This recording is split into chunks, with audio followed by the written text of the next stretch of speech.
Першая гадзіна аб'ектыў. Галоўныя навіны гэтага чацвярга распавяду вам я, Юлія Лабанова. Добрый вечар. Ці быў хабар? Новыя падрабязнасці затрымання былога кіраўніка службы бяспекі Лукашэнкі. И ведется гульня, скажем, на нагнетание, скажем, обстановки, на напруживание сярод разнастайных колаў палітычных. Под пагрозою обвалу. В одном подъезде, потом во втором подъезде произошло это. Ну и как бы мы приняли решение на сегодняшний день, что мы ребенка отдаем к бабушке, перевозим. Шматпавярховік у Менску ізноў даў расколіну. Беспрацоўных паменіла, працаўнікоў больш не стала. Парадокс беларускага рынку працы. В значительной части людей в расцвете сил и возможностей приходится искать заработки за рубежом. Колькасць зарэгістраваных беспрацоўных скарачаецца, а лік працоўных пры гэтым не павялічваецца. Такі феномен на беларускім рынку працы зафіксаваў айчынны інстытут эканомікі Нацыянальнай акадэміі навук. Наколькі вострая насамрэч праблема з беспрацоўем у нашай краіне і чым пагражае скарачэнне працоўных рук, высвятляў Александр Папко. Колькасць зарэгістраваных беспрацоўных за апошнія 3 гады скарацілася ўчацвёра і складае ўсяго 13 тысячаў чалавек, адзначае ў сваім аналізе Інстытут эканомікі Нацыянальнай акадэміі навук. Вось толькі працоўных рук чамусьці не дадаецца. Занятых у эканоміцы стала на 120 тысячаў менш. Население в Беларуси просто уменьшается. Здесь естественного прироста слишком мало, чтобы он подтягивал и предложение на рынке. Скарачэнне працоўнай сілы запавольвае эканоміку, і прычына гэтага скарачэння не толькі ў старэнні беларусаў. В значительной части людей в расцвете сил и возможностей приходится искать заработки за рубежом, причем каков размер этих заработков и каков размер этого оттока у нас до сих пор точно никто сказать не может. Рэальнае беспрацоўе ў Беларусі вышэйшае за зарэгістраванае ў 15 разоў, адначасова канстатуе Інстытут эканомікі. Паводле праведзенага ім апытання, без працы ў краіне амаль 220 тысячаў чалавек або 5% актыўнага насельніцтва. Прычым сярод моладзі да 24 гадоў беспрацоўны кожны 10-ы. Молодые люди хотят найти что-то гораздо лучше, чем то, что предлагает им рынок, и многие из них вот поэтому находятся в ситуации безработицы. Но тут еще надо учесть, что им это в каком-то плане проще, потому что многих из них все еще поддерживают родители, поэтому они могут себе позволить дольше искать работу. А вось як вышэйшае беспрацоўе сярод моладзі тлумачаць жыхары Віцебску. Не очень стараются, наверное. Если хотели бы, наверное, нашли бы. Я так думаю, что работа для всех есть. Никто не хочет идти за 3 копейки, идти просто работать, поэтому молодые сидят дома. Працадаўцы,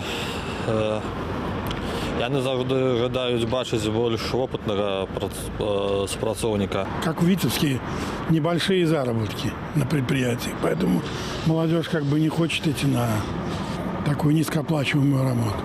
А высокааплочвальную працу ў Беларусі могуць знайсці пакуль толькі працаўнікі фінансавага сектару ды айцішнікі. Рэшце даводзіцца спадзявацца на доўгаабяцаныя $500. Прычым найчасцей беларусы атрымліваюць заробак на чвэрць ніжэйшы. Нам необходимы структурные реформы, потому что мы видим, что все какие-то административные попытки увеличить зарплату, они не работают, они действуют очень медленно, ну и в последнее время они просто практически бессильны. Нават той невялікі рост заробкаў, які назіраецца ў нашай нерэфармаванай эканоміцы, апераджае прадукцыйнасць працы, папярэджваюць эксперты Акадэміі навук і раяць скараціць дыспрапорцыі, што нарастаюць. Александр Папко, Белсат. Новы рэкорд. Беларусы набралі небывалую суму крэдытаў – каля $6 мільярдаў, або 1/10 ад ВУП краіны. Наколькі гэта крытычны паказнік і што ён азначае для беларускай эканомікі, разбіраўся Зміцер Міцкевіч. 12 мільярдаў рублёў. Такая агульная сума крэдытаў, выдадзеных нашым суайчыннікам. Больш за палова гэтага ліку – крэдыты на жыллё. І памер жыллёвага крэдытавання насельніцтва стабільна расце, разам з коштам на квадратны метр. Тут дело не только в желании взять деньги, да, но и в объективной возможности эти деньги возвращать. Поэтому связь тут очень жесткая. Чем больше в среднем, подчеркиваю, в среднем население зарабатывает, тем больше в сумме население может набрать кредитов. У той же час Нацыянальны банк канстатаваў запавольванне росту эканомікі, звязанае з падзеннем пакупніцкай здольнасці насельніцтва і паніжэннем унутранага попыту. Адпаведна, крэдытныя праграмы мусяць разварочвацца яшчэ больш, каб даць штуршок для далейшага развіцця эканомікі. А як беларусы ставяцца да крэдытавання? Кредиты все-таки удобно не сразу сумму отдаешь, а постепенно как-то. Платить мало грошей, какие ж у нас пенсии, совсем ничто. То повышение на 5 копеек, это ж не серьезно. Жить хочется хорошо, а средства не позволяют. Разве человек способен купить какую-то вещь, не оформив кредиты? Денег не хватит. Сапраўды, з агульнага правіла «больш доходаў, больш крэдытаў» бываюць і канкрэтныя выключэнні. Гэтак, цяпер у Беларусі працуе цэлы шэраг нетыповых крэдытных праграмаў. Напрыклад, на вопратку ці турыстычныя пуцёўкі. А крэдыт на футра даўно стаў айчынным мемам. Когда уже люди берут кредиты на то, чтобы подготовить детей к школе, да, то, в общем-то, наверное, или на еду тоже ведь можно за счет карточных кредитов и еду покупать. Но это свидетельствует, в общем-то, о больших проблемах с их доходами. Калі сітуацыя з крэдытамі для насельніцтва не стварае пагрозы стану эканомікі, а хутчэй адпавядае яе росту, то традыцыйныя пазыкі для стабільна стратных прамысловых прадпрыемстваў зусім іншы выпадак, кажа аналітык Вадзім Іосуб.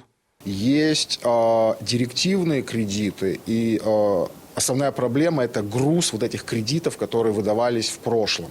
Они выдавались неплатежеспособным заемщикам, и действительно это угроза, причем это угроза не только для банковской системы, а шире для экономики страны.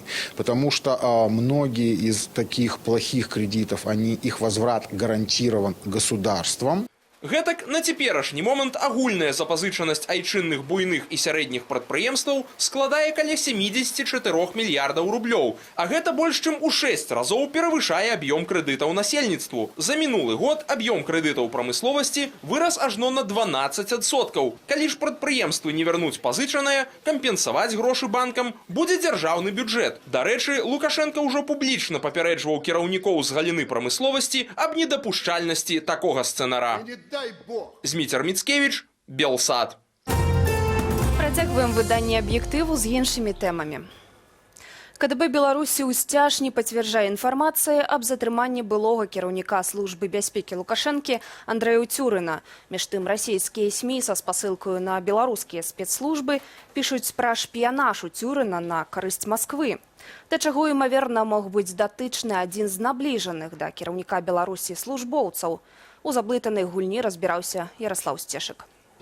Чалавек з блізкага атачэння Александра Лукашэнкі, грамадзянін Расіі Андрэй Уцюрын, служыў у спецназе ў службы аховы Лукашэнкі, кіраваў гэтай службай, а з 2014-го стаў намеснікам дзяржсакратара Савету бяспекі Беларусі. І вось знік. Паводле беларускіх медыяў са спасылкай на ананімных чыноўнікаў, затрыманы ў красавіку, нібыта за хабар у буйным памеры. Усё, што ёсць афіцыйна, указ кіраўніка дзяржавы. За здзяйсненне ўчынкаў, якія дыскрэдытуюць званне вайскоўца, вызваліць палкоўніка Уцюрына Андрэя Александровича ад пасады намесніка дзяржаўнага сакратара Савету бяспекі Рэспублікі Беларусь. Расійскія медыі пішуць, што Лукашенка пачаў вялікую зачыстку ва ўмовах напружання на лініі Масквы. Андрэя Уцюрына затрымалі за шматлікія злівы інфармацыі расійскім ФСБ і ФСА. Ён не шпіён у звычайным сэнсе, ягоныя сувязі дасталіся яму ў спадчыну з мінулага. Як заўважае расследавальнік Дзяніс Івашын, Уцюрын, як ахоўнік Лукашэнкі, блізка кантактаваў з сілавікамі, якіх падазраюць у выкраданні палітычных апанентаў Лукашэнкі, міністра ўнутраных справаў Юрыя Захаранкі, віцэ-прэм'ера Віктара Ганчара ды іншых. Цалкам мажліва, Уцюрын таксама, як супрацоўнік структуры службы бяспекі, валодае абсалютна ўсёй паўнатой інфармацыі што да эскадронаў смерці. Так? І, мажліва, зараз адбываецца пэўная зачыстка, каб ты ж расійскія спецслужбы не маглі скарыстацца пэўным чынам гэтай інфармацыі. Таксама расійскія СМІ пішуць, што затрыманы гендырэктар Белтэлекаму, нібыта за перадачу беларускага каналу падключэння да інтэрнэту пад кантроль Масквы. Сёння министр сувязі Беларуси Константин Шульган заявил, что не мае официальной информации, где кіраўнік дзяржкампаніі. Андрей Утюрын, один са шматлікіх расейцаў і выпускнікоў расійскіх вайсковых і спецслужбовых ВНУ, набліжаных да Лукашэнкі. Кіраўнік Беларусі пачаў атачаць сябе грамадзянамі Расіі амаль адразу пасля прысягі, узгадвае дэпутат Верховнага Савету Сергей Навумчык. І як мне гаварыў адзін даволі ў мінулым высокапастаўлены чалавек, для прасоўвання па службе наяўнасць у біяграфіі беларус гэта быў мінус, наяўнасць рускі гэта быў плюс. Міністры і намеснікі міністраў, кіраўнікі камітэтаў і спецслужбаў з расійскімі пашпартамі былі часткаю плану. Ён хацеў замяніць на пасадзе, скажем так, гаспадара Кремля Ельцина. Для гэтага, конечно, яму трэба было аб'яднаць Беларусь з Расіяй. Цяпер жа расійскія СМІ ўкідваюць у інфармацыйную прастору версіі, што Утюрын мог рыхтаваць пераварот. Гэта могуць быць элементы інфармацыйнай вайны, адзначае эксперт.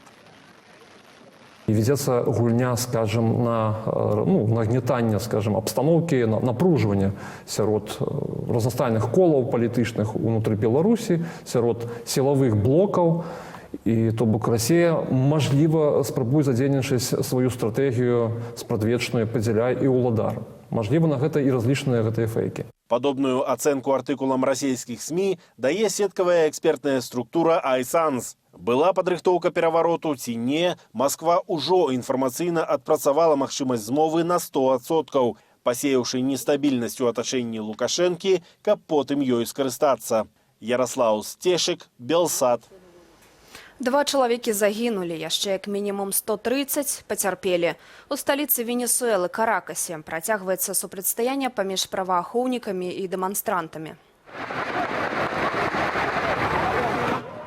За сітуацыю ў Венесуэле уважліва сочыць і прэзідэнт Злучаных Штатаў Дональд Трамп. Ён паабяцаў шмат зменаў на наступным тыдні, ды паведаміў, што ЗША разглядаюць усе варыянты развязання крызісу ў гэтай лацінаамерыканскай краіне. У той жа час Трамп зняпраўдзіў інфармацыю пра тое, што прэзідэнт Венесуэлы Нікаляс Мадура планаваў бегчы з краіны. Напярэдадні лідар апазіцыі Хуан Гуаіда заявіў аб пераходзе вайскоўцаў на бок дэманстрантаў, анансаваў усеагульны страйк па ўсёй краіне. Шматпавярховік на вуліцы Шырокай у Менску ізноў выклікаў трывогу тамтэйшых жыхароў. Сёння ўласнікі кватэраў заўважылі ў доме расколіну яшчэ на адной апорнай канструкцыі, ды самі выклікалі ратаўнікоў. Чаму хуткага развязання праблемы людзям не абяцаюць? І як жыць у памяшканні, баючыся абвалу? Наста Каханович. Паніка і эвакуацыя жыхароў на некалькі гадзінаў. Мінулая пятніца сталася для жыхароў дому па вуліцы Шырокай у літаральным сэнсе чорнай. Сёння гісторыя атрымала працяг. Жыхары турбуюцца за іншыя калоны, пачалі уважліва абследаваць дом. Неўзабаве яны знайшлі расколіны яшчэ на адной калоне і выклікалі ратаўнікоў. Ратаўнікі хутка з'ехалі, а прадстаўнікі адміністрацыі паабяцалі, што адмыслоўцы абследуюць усе кватэры і тэхнічныя памяшканні.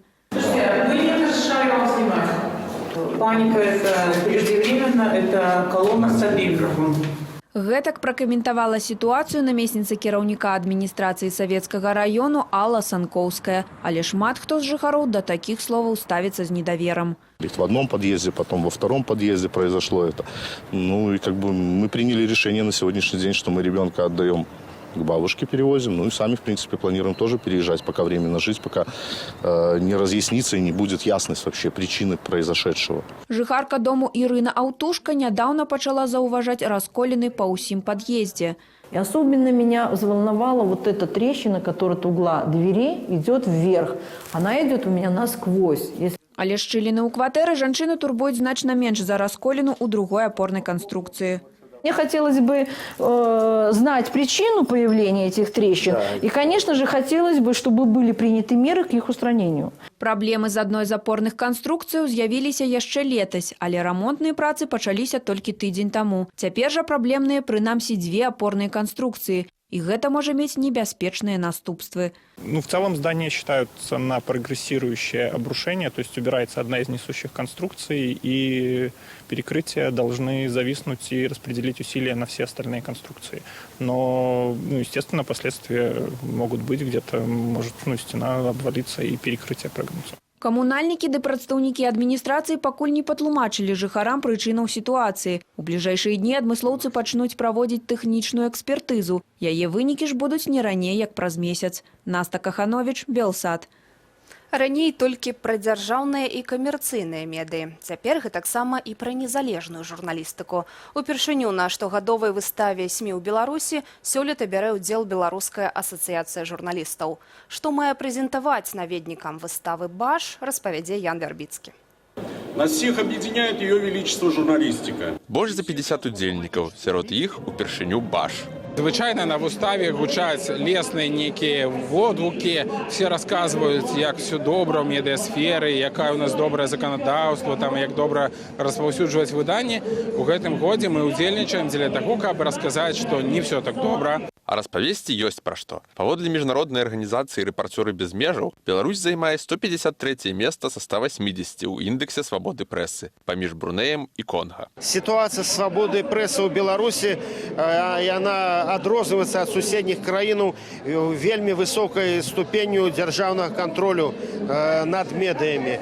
І гэты кантроль распаўсюджваецца, мы бачым, і на інтэрнэт-СМІ зараз. Калі раней мы больш баялись фізічнага гвалту, то зараз тыя журналісты, якія працуюць на незалежныя медыа, такія, якія вяшаюць за мяжы, такія як Белсат, яны больш сутыкаюцца са штрафамі. Сёлета нашых журналістаў аштрафавалі на 32 768 рублёў, нягледзячы на высокія словы прадстаўнікоў уладаў. Мы понимаем и то, что одними запретами правду не защитить. Выстава СМІ ў Беларусі працягнецца да 4 траўня. Уваход вольны для ўсіх ахвотных. Ян Вярбіцкі, Белсат. Бацька і сын, мастак і кампазітар. У сталічным доме музея Ваньковічаў пры падтрыманні польскага інстытуту ў Менску адкрылася выстава, прысвечаная Чаславу і Станіславу Манюшкам.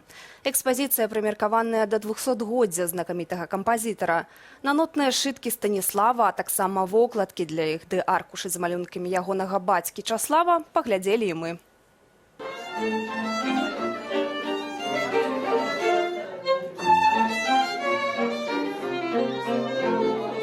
Он очень любил свою родину, и поэтому на его рисунках отображены местечки, это знакомые ему, это усадьбы, это портреты его современников.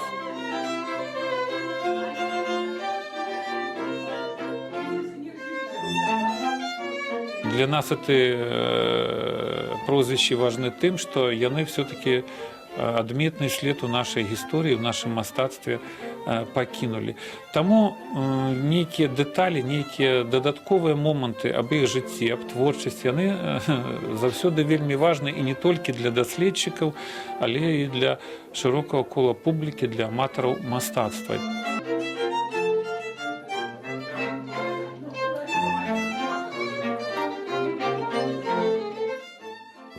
Polski Sejm objawił tekuści godem jubilejnym Stanisława Maniuszki. A dla jubileja i dla pamięci o naszym jubilacie, o kompozytory, Białoruś i Polska grają особую роль, потому что связывает это нас, и история, и его жизнь, и творчество.